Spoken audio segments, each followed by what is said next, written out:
What a marvelous message to be Qué taught maravilloso mensaje el que recibimos, together as one. todos juntos como uno, We've taken upon us the name of Jesus Christ. poniendo por delante el nombre de Cristo.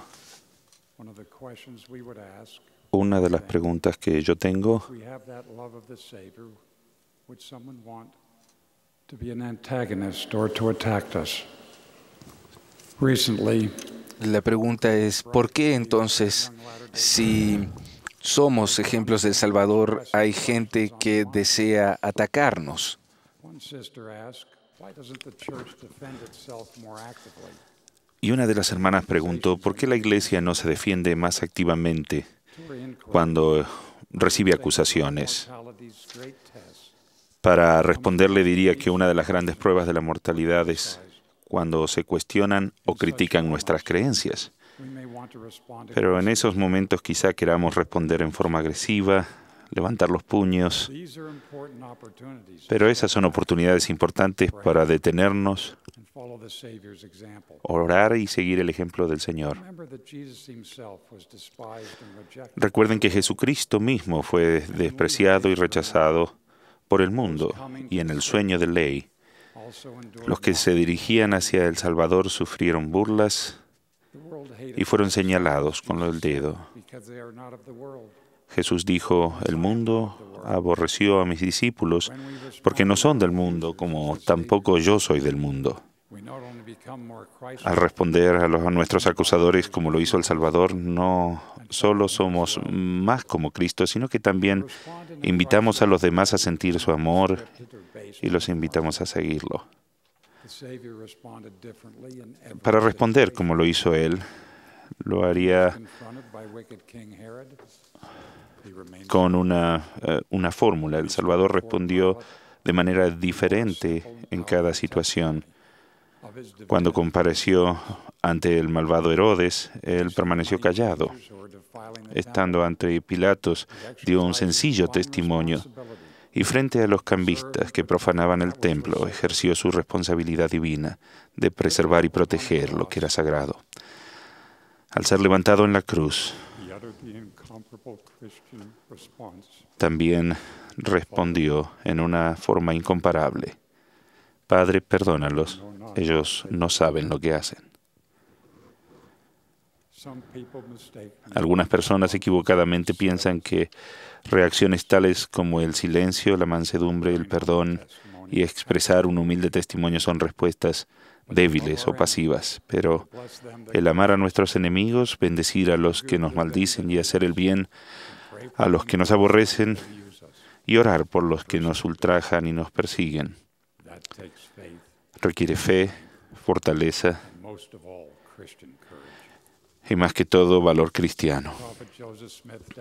El profeta José Smith demostró ese valor a lo largo de toda la vida. Aunque sufrió continuamente severa persecución por aquellos individuos, tanto religiosos como irreligiosos, él no tomó represalias ni cayó en el odio.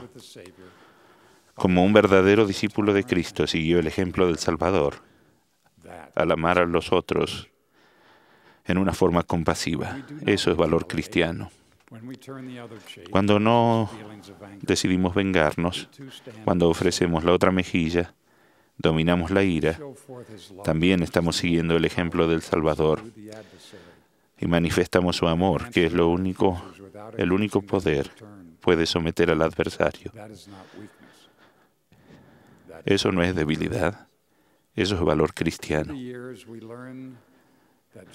A través de los años aprendemos que los desafíos a nuestra fe no son nuevos y es de esperar que no desaparezcan rápido. Pero el verdadero discípulo de Cristo ve la oportunidad en medio de la oposición. Aprendimos acerca de Abinadí en el libro de Mormón. Lo ataron, lo llevaron ante el malvado rey Noé, y a pesar de que el rey se opuso enérgicamente a Abinadí y finalmente lo sentenció a muerte, de cualquier forma enseñó el Evangelio y dio su testimonio con denuedo. Por haber aprovechado esa oportunidad, uno de sus sacerdotes, de los sacerdotes de Noé, llamado Alma, se convirtió al Evangelio y trajo muchas almas a Cristo. el valor de aquel hombre Abinadí y de alma, eso era valor cristiano. La experiencia demuestra que en las épocas de publicidad negativa sobre la Iglesia puede esto ayudar a los propósitos del Señor. En 1983, la primera presidencia escribió a los líderes de la Iglesia: la oposición en sí misma puede ser una oportunidad. Entre los constantes desafíos que enfrentan nuestros misioneros se encuentra la falta de interés en los asuntos religiosos y en nuestro mensaje. Esas críticas crean interés en la Iglesia. Eso da la oportunidad a los miembros de presentar la verdad a las personas cuya atención está dirigida hacia nosotros. Podemos aprovechar esas oportunidades de muchas maneras. Una carta amable al editor de un diario, una conversación con un amigo, un comentario en un blog o una palabra tranquilizadora a alguien que ha hecho una observación despectiva. Podemos responder con amor a aquellos que han sido influenciados por información errónea y prejuicios. Podemos darle a aquellos que no llegan a la verdad solo porque no saben dónde hallarla. Les aseguro que responder a nuestros acusadores de manera como Cristo lo hizo no es debilidad, sino que es valor cristiano en acción.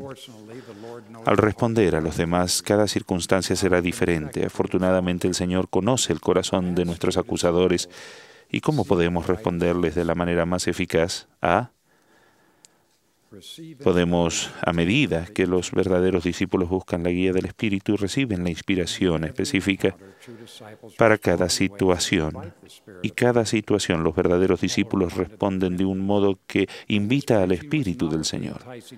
Pablo les recordó a los corintios que su predicación no fue con palabras persuasivas de humana sabiduría, sino con demostración del Espíritu y de poder.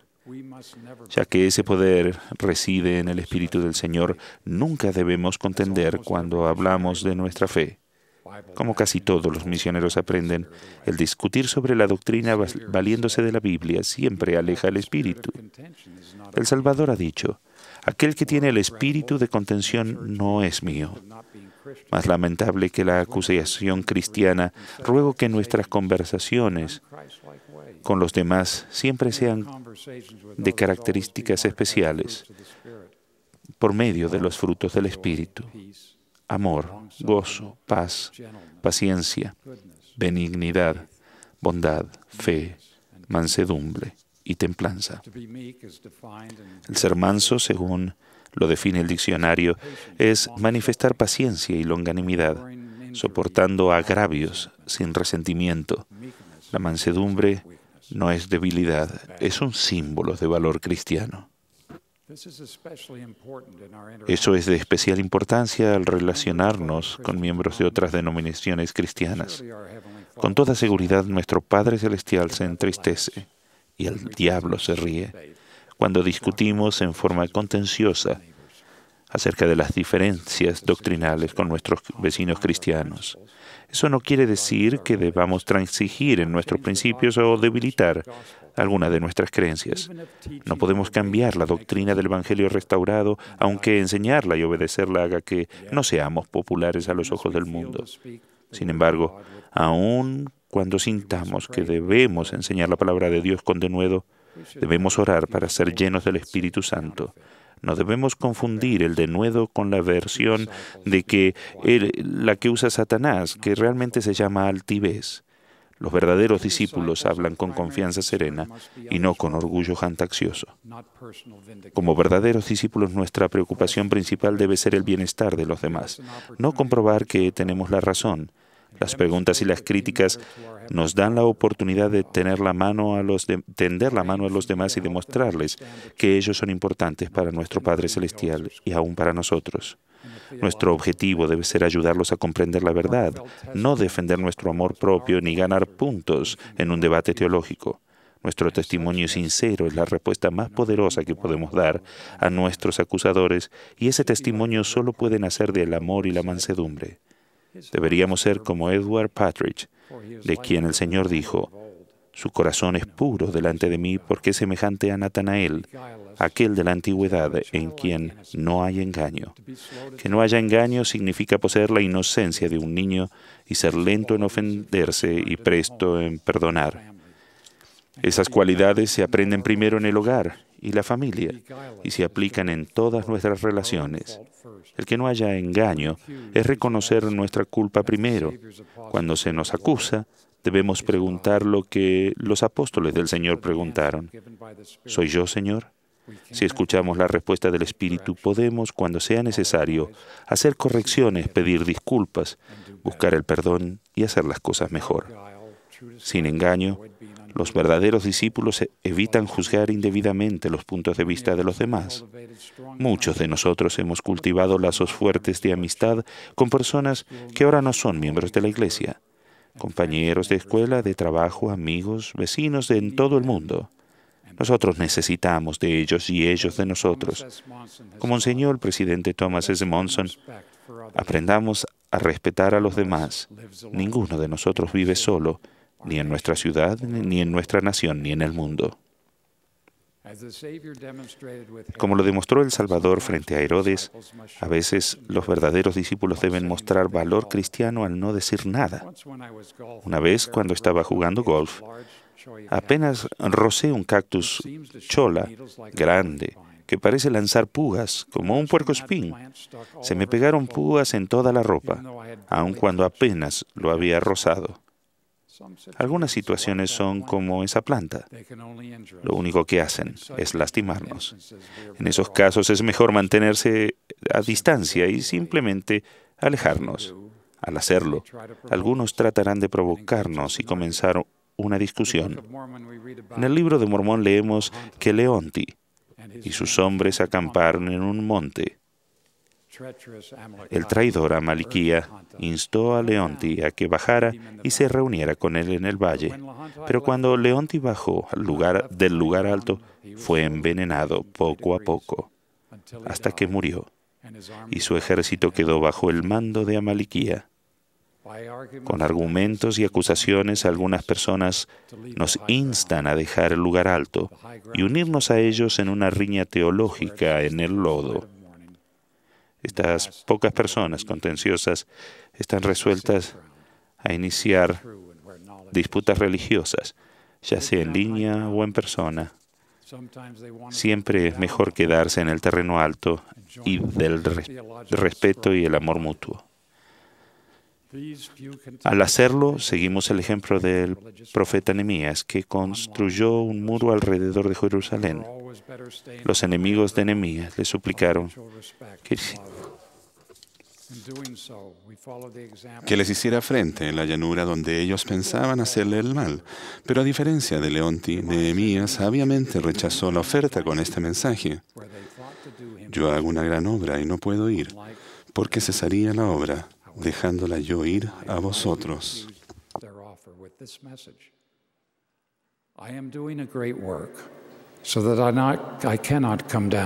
Nosotros también tenemos una gran obra que hacer, la cual no se llevará a cabo si nos detenemos a discutir. En vez, debemos armarnos de valor cristiano y seguir adelante. Como leemos en Salmos, no te impacientes a causa de los malignos. La maldad siempre existirá en este mundo. Parte de la gran prueba de la vida mortal es estar en el mundo sin llegar a ser como el mundo. En su oración intercesora, el Salvador le pidió a nuestro Padre Celestial: no ruego que los quites del mundo, sino que los guardes del mal. Pero al mismo tiempo que el Salvador nos advirtió que habría persecuciones, Él prometió paz. La paz os dejo, mi paz os doy. No se turbe vuestro corazón, ni tenga miedo. Testifico que con el manto de su paz sobre nosotros se cumplirá la promesa de la primera presidencia. La oposición, que parezca difícil de sobrellevar, será una bendición para el reino de Dios sobre la tierra. A la hermana que hizo la pregunta y a todos los que desean saber cómo responder a los acusadores, les digo, los amamos, sin importar su raza, creencia, religión o inclinación política. Si seguimos a Cristo y demostramos su amor, debemos amarlos. No pensamos que somos mejores que ellos. Más bien deseamos mostrarle un camino mejor, el camino de Jesucristo.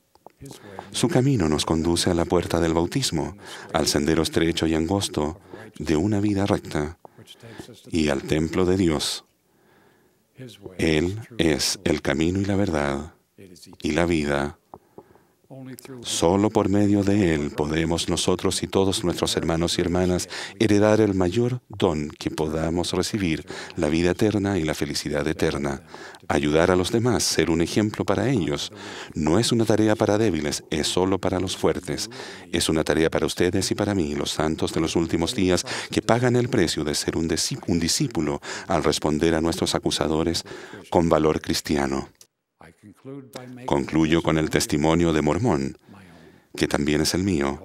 He aquí, soy discípulo de Jesucristo, el Hijo de Dios. He sido llamado por Él para declarar a su palabra entre los de su pueblo, a fin de que alcancen la vida eterna.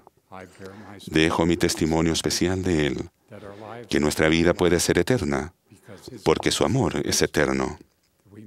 Que compartamos su amor eterno e incondicional con nuestros hermanos y hermanas de todas partes. Es mi humilde oración, en el nombre de Jesucristo.